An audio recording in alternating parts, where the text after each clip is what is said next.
Hello students, आज की इस क्लास में हम पढ़ने वाले हैं मेंडल लॉ कि मेंडल के कौन कौन से लॉ हैं, जिसमें हम law of segregation and law of dominance पढ़ेंगे।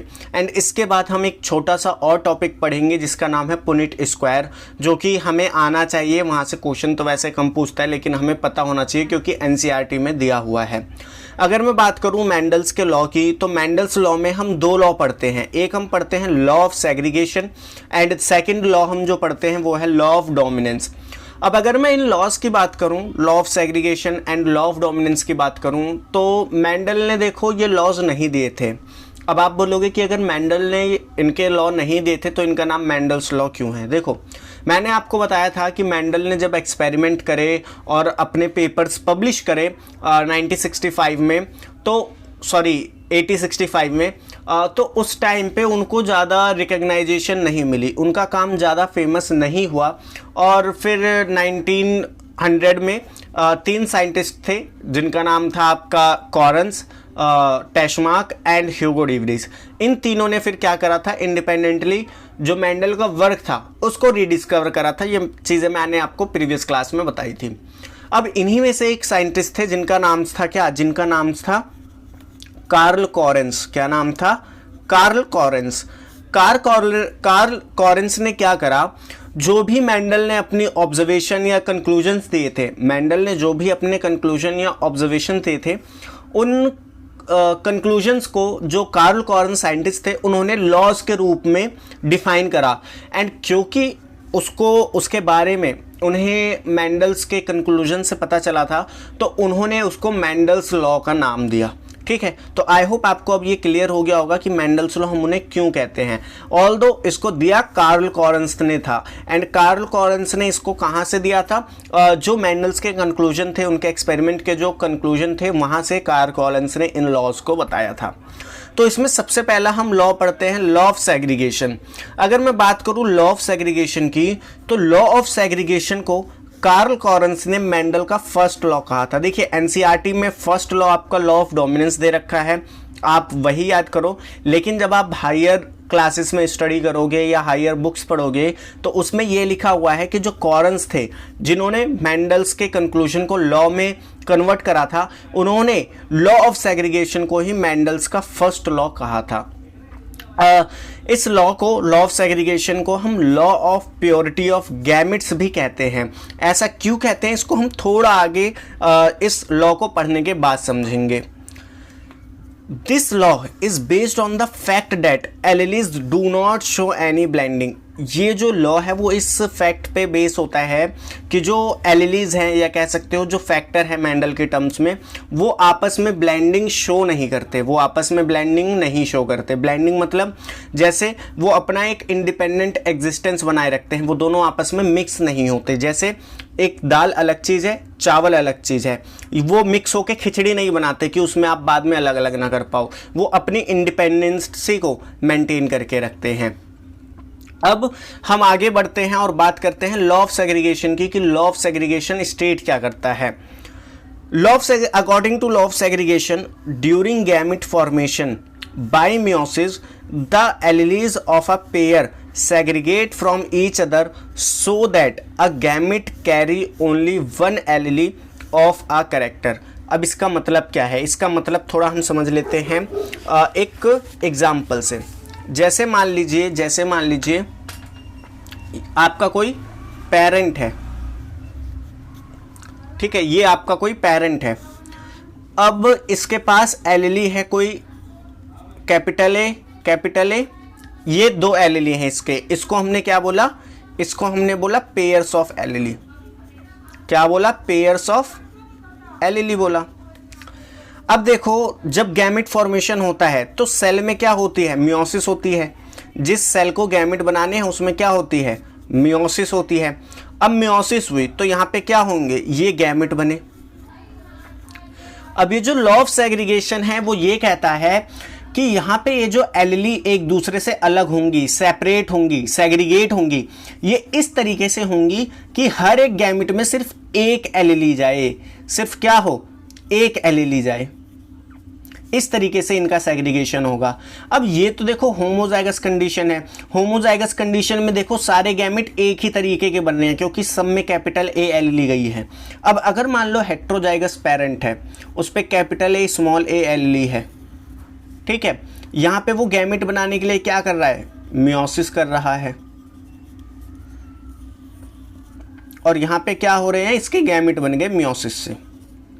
अब यहाँ पे देखो होगा क्या, यहाँ पे ये जो कैपिटल ए एलएलई है और जो स्मॉल ए एलएलई है वो इस तरीके से डिवाइड होगी कि एक गैमेट में एक ही एलएलई जाए, मतलब इसमें या तो ए जाएगी या इसमें स्मॉल ए चली जाएगी, है ना, एक दूसरे से सेग्रीगेट होंगे इस तरीके से कि एक गैमेट में एक ही क्या हो, एक ही तरीके की एलएलई जाए। और ये जो गैमेट बनते हैं, ये जो गैमेट बनते हैं ये इक्वल प्रोपोर्शन में बनते हैं।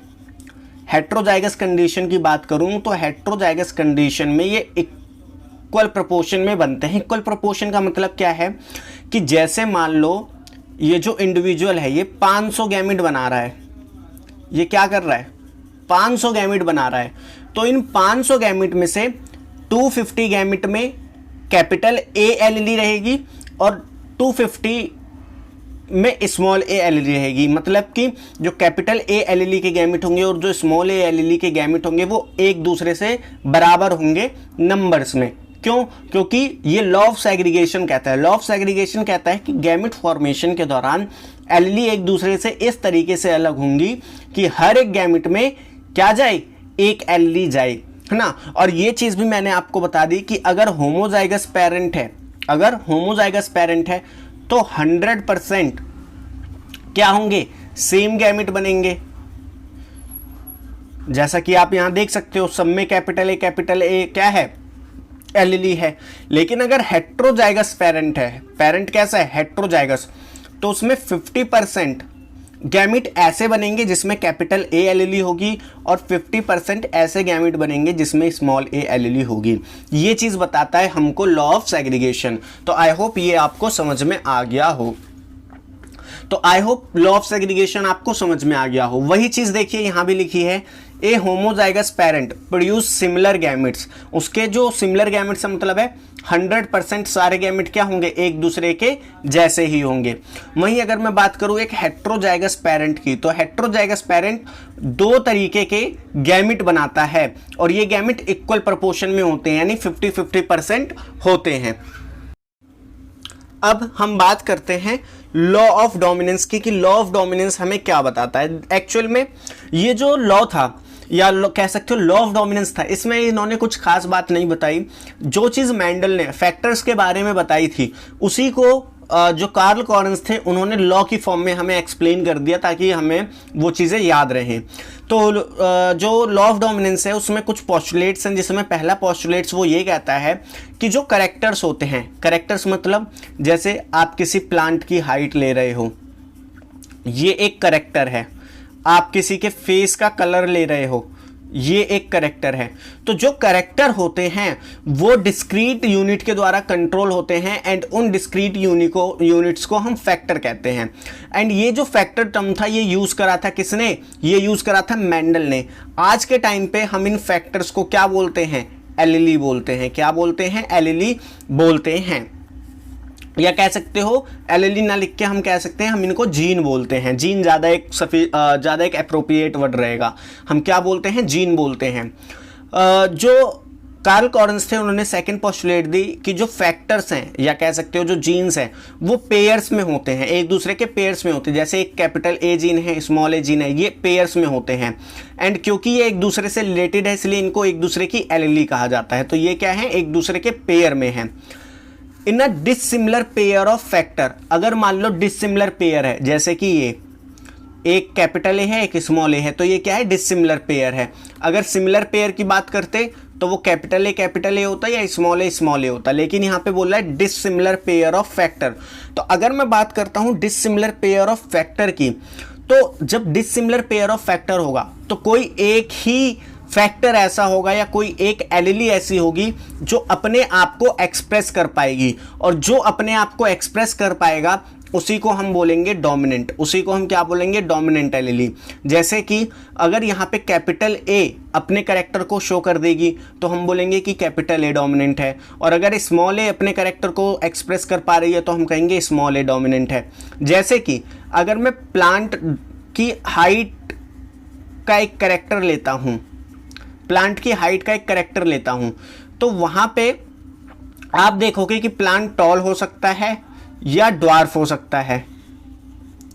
टॉलनेस के लिए कैपिटल टी जीन कोड करती है, ड्वार्फनेस के लिए स्मॉल टी जीन कोड करती है। अब ये मान लो हेट्रोजाइगस कंडीशन है। अब यहाँ पे जब हमने एक्सपेरिमेंट्स करे तो, या मेंडल ने एक्सपेरिमेंट्स करे तो उन्होंने देखा कि ये जो कैपिटल टी है ये डोमिनेंसी शो कर रही है। क्यों? क्योंकि जिन प्लांट में ये जीनोटाइप है वो टॉल हो रहे हैं। टॉल होने का मतलब क्या है कि कैपिटल टी अपने कैरेक्टर को एक्सप्रेस कर रहा है, अपने ट्रेट को एक्सप्रेस कर रहा है, तो इस वजह से कैपिटल टी क्या हो गई, डोमिनेट हो गई, और जो स्मॉल टी थी वो रिसेसिव हो गई। I hope law of dominance भी आपको समझ में आ गया हो। अब हम बात करते हैं पुनीट स्क्वायर की। पुनीट स्क्वायर क्या है? बेसिकली एक ब्रिटिश साइंटिस्ट थे जिनका नाम था आरसी पुनीट। उन्होंने ये पुनीट स्क्वायर दिया था। पुनीट स्क्वायर में क्या होता है? पुनीट स्क्वायर बेसिकली एक हमें तरीका बताता है कि किस तरीके से हम पॉसिबल जीनोटाइप्स को पता कर सकते हैं, कि अगर मैं दो पेरेंट को क्रॉस कराऊं तो जो प्रोजेनीज बनेंगे उनका पॉसिबल जीनोटाइप्स क्या हो सकता है। उस चीज़ को ग्राफिकली रिप्रेजेंट करने का तरीका बताया था आरसी पुनीट ने। The possible gamete are written on two side, the top row and the left column. जैसे ये है तो यहाँ पे एक पेरेंट का जो गैमेट होता है उसको हम यहाँ पे ऊपर लिखते हैं, टॉप रो में लिखते हैं, एंड जो दूसरे पेरेंट के गैमेट होते हैं उसको हम कॉलम या लेफ्ट कॉलम यानी यहाँ पे लिखते हैं। चलिए इसको मैं आपको एक क्रॉस के थ्रू भी समझा देता हूँ। जैसे मान लीजिए मैंने एक होमोजाइगस टॉल और होमोजाइगस ड्वार्फ प्लांट का क्रॉस कराया, तो ये होमोजाइगस है तो इसका कैपिटल टी, इसका स्मॉल टी। अब पेरेंट्स के जो गैमेट बनेंगे वो कैपिटल टी बनेंगे, स्मॉल टी बनेंगे।